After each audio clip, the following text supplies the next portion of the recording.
সংকল্প চ্যানেলে আপনাদের স্বাগত।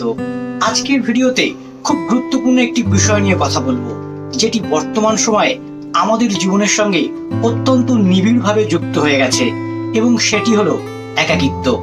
পাশাপাশি এই একাকিত্ব থেকে কিভাবে মুক্তি পাওয়া সম্ভব সে বিষয়েও আলোচনা থাকবে।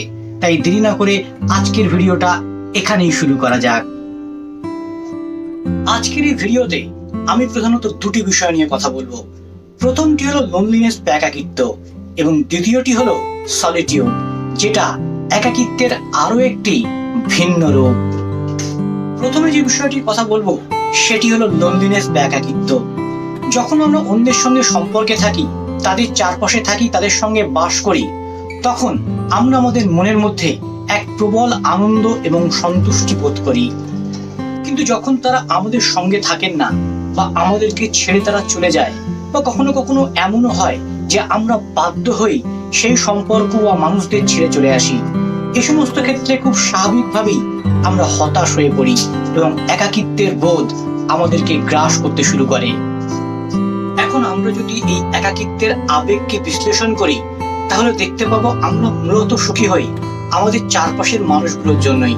তাদের আচরণ, তাদের প্রতিক্রিয়া আমাদেরকে আনন্দিত করে। খুব সহজভাবে বললে এটার অর্থ হয় এই যে আমরা আমাদের ভালো থাকার বিষয়টাকে অন্যের হাতে ছেড়ে দিয়েছি। ফলে যে কোনো কারণেই যখন তারা আমাদের জীবন থেকে চলে যায়, তখন সেই সুখ হঠাৎ করে দুঃখে পর্যবসিত হয়।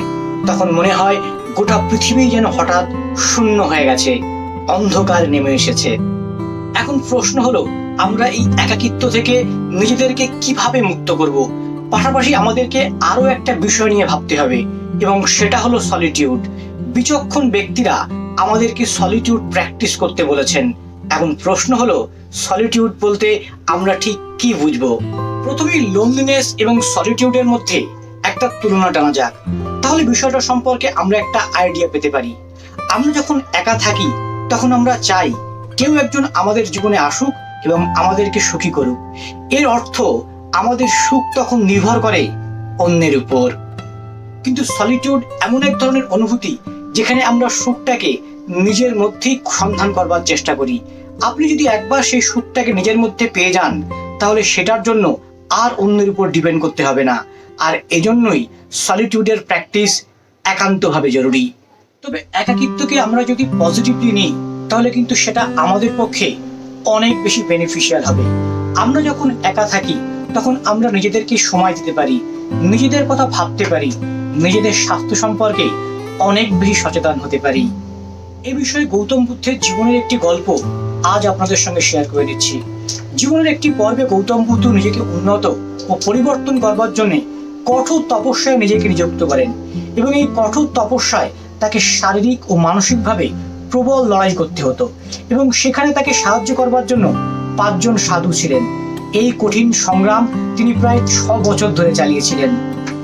অবশেষে বুদ্ধ এই কনক্লুশনে এসে পৌঁছান, প্রকৃত সত্যের পথে যেতে শরীরের উপর যে স্ট্রেস তিনি দিচ্ছেন তা সঠিক নয়।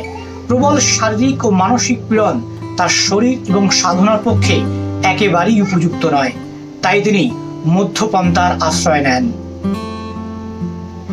তখন তিনি গ্রামে গেলেন এবং কিছু খাবার ভিক্ষা দিলেন, কারণ তার মনে হলো সাধনা চালানোর জন্য শরীরের সুস্থ থাকাটা ভীষণভাবে জরুরি, আর শরীর তখনই সুস্থ থাকবে যখন সেখানে খাবার যাবে। কিন্তু এই 5 জন সাধু যারা বুদ্ধকে সাহায্য করেছিল এবং যারা ভেবেছিল চরম জ্ঞান প্রাপ্তির একমাত্র উপায় হলো চূড়ান্ত শারীরিক শ্রম এবং কঠোর তপস্যা, তারা তো রীতিমতো হতবাক হয়ে গেল, কারণ তারা দেখতে পেল বুদ্ধ খাদ্য গ্রহণ করছেন। এমতো অবস্থায় বুদ্ধের উপর থেকে তাদের বিশ্বাস উঠে গেল, এবং ওই ঘন জঙ্গলে তারা বুদ্ধকে একা ফেলে রেখে চলে গেলেন। এখন সেই গভীর জঙ্গলে গৌতম বুদ্ধ সম্পূর্ণ একা। তাকে দেখবার, তাকে যত্ন নেবার এবং তার কথা ভাববার মতো আর কেউ রইল না। কিন্তু গৌতম বুদ্ধ এতে কিন্তু হতাশ হলেন না, বরং তিনি ভাবলেন তার হাতে এখন পর্যাপ্ত সময় রয়েছে নিজেকে নিয়ে ভাববার জন্য, এবং তিনি এটাও ভাবলেন যে তিনি এখন সম্পূর্ণরূপে তার সাধনায় মনোনিবেশ করতে পারবেন। একাকিত্বকে আমাদেরও ঠিক এমনভাবেই গ্রহণ করা উচিত। আপনি যদি হতাশগ্রস্ত হয়ে পড়েন, নিঃসঙ্গ অনুভব করেন, এবং যদি আপনার মনে হয় আপনার সঙ্গে কেউ নেই, তাহলে সেই মুহূর্তে হতাশগ্রস্ত না হয়ে সেই মুহূর্তটাকে বরং কাজে লাগান, কারণ এখন আপনার হাতে পর্যাপ্ত সময় রয়েছে। আপনি সেলফ ডেভেলপমেন্ট করতে পারেন, নতুন কিছু স্কিল শিখতে পারেন, বই পড়তে পারেন, প্রকৃতির সঙ্গে সময় কাটাতে পারেন। নিঃসঙ্গতার মুহূর্তে আপনি এই কাজগুলি করতে পারেন। তাই একাকিত্বকে খারাপ মুহূর্ত বা অভিশাপ না ভেবে বরং এটাকে আমাদের আশীর্বাদ হিসেবে গ্রহণ করা উচিত, কারণ এই একাকিত্ব আমাদেরকে অনেক কিছু শেখায়। তাই কেউ যদি আপনার জীবনে আসতে চায় তাহলে তাকে আসতে দিন, আবার কেউ যদি আপনার জীবন থেকে চলে যেতে চায় তাহলে তাকে জোর করে ধরে না রেখে বরং তাকে যেতে দিন, তাকে মুক্ত করে দিন, কিন্তু কখনো কোনোভাবেই নিজের অস্তিত্বকে বিপন্ন করবেন না। আমার মনে হয় একাকিত্বের সঙ্গে কিভাবে ডিল করতে হয় সে বিষয়ে কিছু আইডিয়া আমি আপনাদের সঙ্গে শেয়ার করতে পেরেছি।